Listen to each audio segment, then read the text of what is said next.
Here's a post from deepimpactio, made originally on the mini-quad PID tuning thread, but I'm going to do a video response anyway, because that's just how I like to do things. And Deep Impact is having some issues with vibrations, possibly a motor that was having an issue.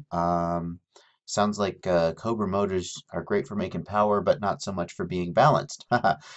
D-term cut has been dropped a little bit to attempt to counteract some of that noise, and that is, in general, if you do have just a lot of noise, that is an okay thing to do and probably the right response.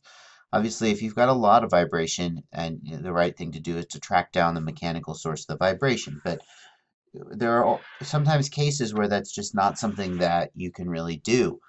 There may not be, you may have balanced your motors, you may have balanced even your props, which is a step that I think mini quad pilots should not have to do because we break props so often. Yeah, sometimes you can't track it down, and you can trying to tune it out is about the only choice. So that's a fine response. Your detailed list of your gear is here. Um, and you've got, basically top tier equipment, right? Nothing to complain about here at all. So there's no reason why any of this shouldn't be flying awesome.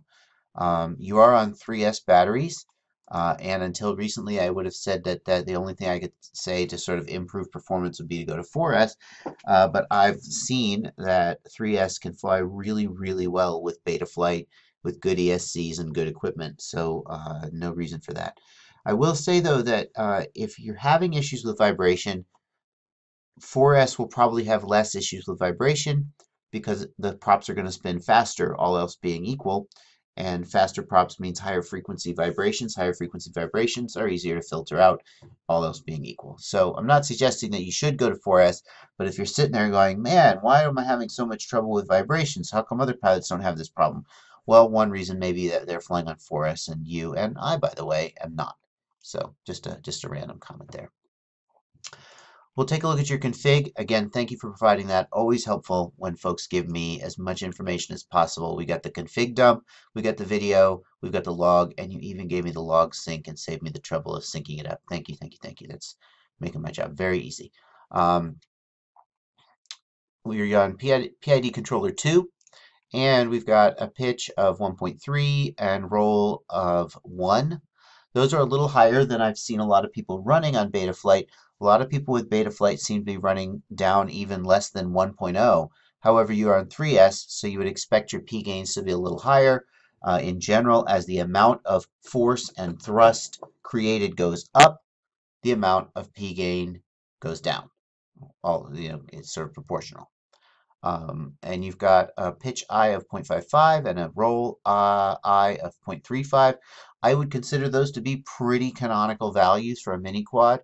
The pitch I on some setups might not quite have to be that high, but that's about where mine usually come in, so that feels about right to me. Nothing about that jumps out as wrong. And you've got a D of 35 and 27, and again, those are fine values. Nothing jumps out there as like if you had a D of 70, right, and you saying, oh, I have a lot of vibrations. Well, it's probably you've got excess D gain amplifying noise. But these numbers are all in the ballpark, and frankly, they might even be the default values. I don't know. I haven't checked or looked, but maybe they're all in the ballpark because they're the defaults. In which case, I haven't really said a lot for the last minute because I've just been telling you that the defaults are fine. So I will move on now. Let's go ahead and take a look at your flight and see what we see. Well, the first thing I did, and it's the first thing I usually do. In fact, I remember once upon a time I said I was going to stop doing this because I thought I'd done it so much that I wasn't adding any value by doing it. But I keep going back to check the gyros to see what your noise is like. It's too useful to not do it at least a little bit. And what we see here is that your pitch axis is the quietest, and that's normal. The very thin line. Your roll axis is a little noisier. It's a slightly thicker line, although it seems to depend on, it's not thicker everywhere. Maybe it's throttle position, I don't know, but you got some thicker spots and some thinner spots. And then your yaw axis is really noisy. And if this wasn't Betaflight, I'd say, it's a little noisy. But the fact that this is Betaflight and the line is that thick, it's super noisy. Now, I don't know what is causing that, but it certainly jumps out. as significant. And that's not making it any easier for your copter to do its job. Now I did play the video, and I'm not going to play it here because I'm not set up to record my system sound, so I would have to play it out the speakers and then record it into my microphone, and that would be silly. But when I play it back, I can hear a motor, at least one motor, sounds really rough. I can't tell you more than that. It doesn't sound smooth. I can hear it kind of going bah. It's an exaggeration. So the next thing that I want to do is I want to look at your motors tab and just see if there's anything in the motor that is would be indicative of that. Of course, I'm going to need to zoom in here.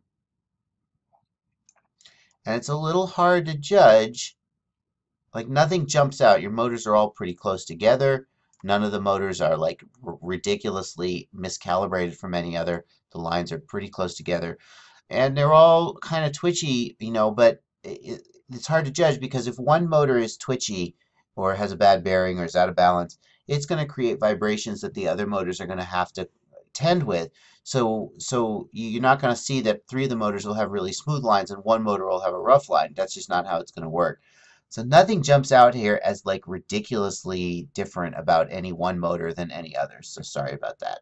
But if you did have a motor out of balance, you could certainly see that causing the kind of issue that we're seeing here. And the fact that you have a lot of noise on yaw simply may be because the motor is out of balance in such a way as to create more vibration on the yaw axis than on the other two axes.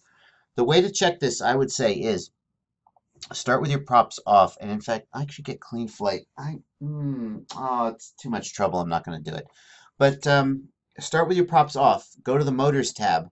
Plug in a battery, of course, and spin up the motors one at a time from 0 throttle to full throttle and back down again. Now, don't go super fast. Don't jam it and drop it like instantly because you want to look for throttle positions where there's extra vibration. So you want to kind of go smoothly up and smoothly down, but don't leave it at full throttle either because an unloaded motor at full throttle may spin too fast for the ESC and you're probably not going to damage anything, but it's probably not a great idea just to let the motor spin at full throttle with no prop on it either for too long. So smoothly up, smoothly down, and then look in the motors tab at the G readings, the accelerometer readings, and look for how big the biggest ones are.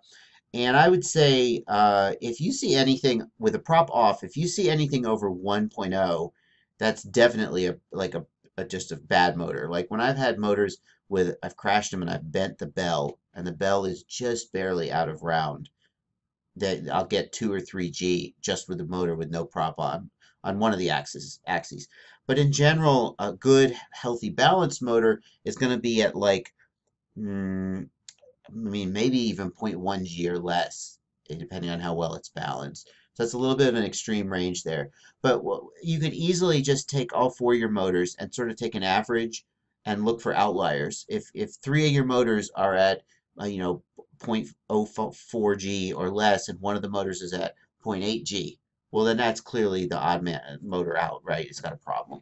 So when you're trying to track down vibrations, that's certainly one thing to do. And the motor off test is really indicative, or the props off test is really indicative, because most motors should be reasonably well balanced with the props off. I mean, a prop is not a very tightly machined piece of equipment. It's in a mold, and the mold may not be perfect, and some props may be balanced better than others. But set that aside. A motor should be reasonably well balanced from the factory, and I know that that's not always the case. But then you can probably take the time to balance your motor with some tape or some thick CA or whatever it is that you find the right way to do it, because you're probably going to break motors far less often than you break props. Like I don't think you should bother balancing props on a mini quad because you're going to break them in a second and you're just going to spend all your time balancing props. It's not worth it. The copter should be able to fly decent. If you have props that are so far out of balance that your copter can't fly decent, buy different props. You'll be fine. There are definitely props out there that are balanced good enough, especially with beta flight, that you can fly them. Okay. So as far as tracking down your vibration, you got to just sort of figure out what's causing the vibration. And it's probably one of your motors is off balance, or maybe your props. But if it was your props, you would just switch your props and it would go away. So As far as tuning goes, like I said, your D gains are not through the roof. Let's take a look at your PIDs and see if there's anything there. There probably isn't going to be, though. All right, so I've got your roll, your pitch, and your yaw up here. I normally don't look at yaw, but you've got a lot of vibration on yaw, so I think it might be something interesting. And here we're going to a scenario where you're going to a reasonably high throttle, and we certainly can see that there's a lot of activity on the yaw axis. The P term is very active on the yaw axis. Notice on the pitch axis, and by the way, let's just, these are so small that let's just zoom out a little bit and look at one axis at a time. So here's roll. We can see that the D term is fairly active, and if this was Betaflight V1, I would say it needed more filtering, but Betaflight V2 seems to have a more active D term with more noise in it, and it seems to be okay and fly great, so I'm not going to criticize the D term too much. It does look like your D gain on roll could be lower. You can see here that we've got lots of times during relatively placid flight where the P term is relatively stable, not flipping out, but the D term is much larger magnitude. So I would at least give a try on reducing D term on roll and see if that helps in any way. If it has negative effect, put it right back where it was, though. Like, yeah, you got a lot of cases where D, now this, who knows what's going on here. Don't worry about that. You're doing some kind of a drop and catch, right? So you can't believe you did a drop and catch there. Let's go back a little further. You did a flip and then you had to catch yourself. You ended the flip a little early and you jammed the throttle. The P term is kind of going nuts here. It's possible you could use a little less P gain on roll here. That's more activity than I think is probably optimal. And we can also hear, I'll turn the volume up this time. You can hear just a little bit of oscillation there. If this was my copter, I would reduce P gain by maybe 0.1 or 0.2 and see if I still like the way it flew. It's definitely going to smooth out that situation like that a little bit. But if you don't like the way it flies, it probably doesn't matter. I would give a try at reducing your roll D gain a little bit as well. Let's just take a look at pitch.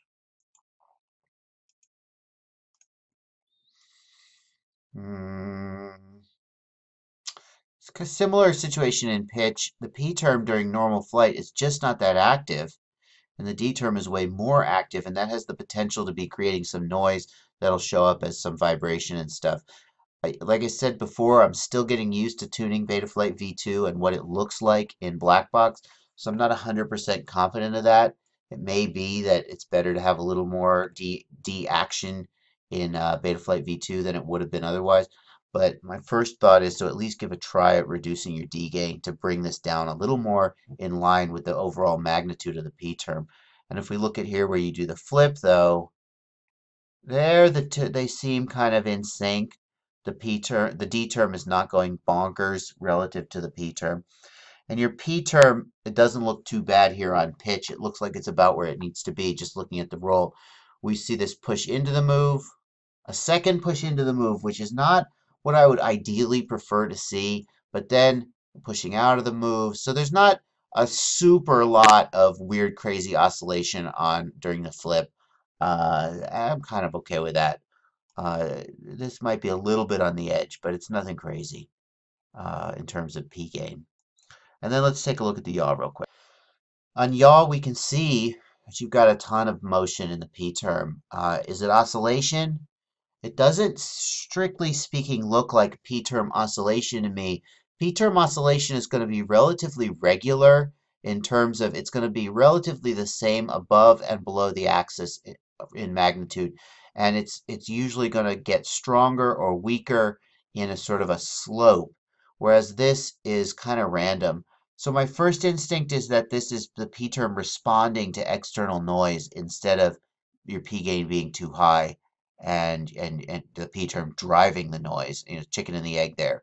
But it's certainly, if your motors test out and they don't have, none of the motors seem particularly out of balance when you do your vibration test, then you could also try reducing P gain on yaw. But I think that's probably not it. Anyway, hopefully that was helpful, and happy flying.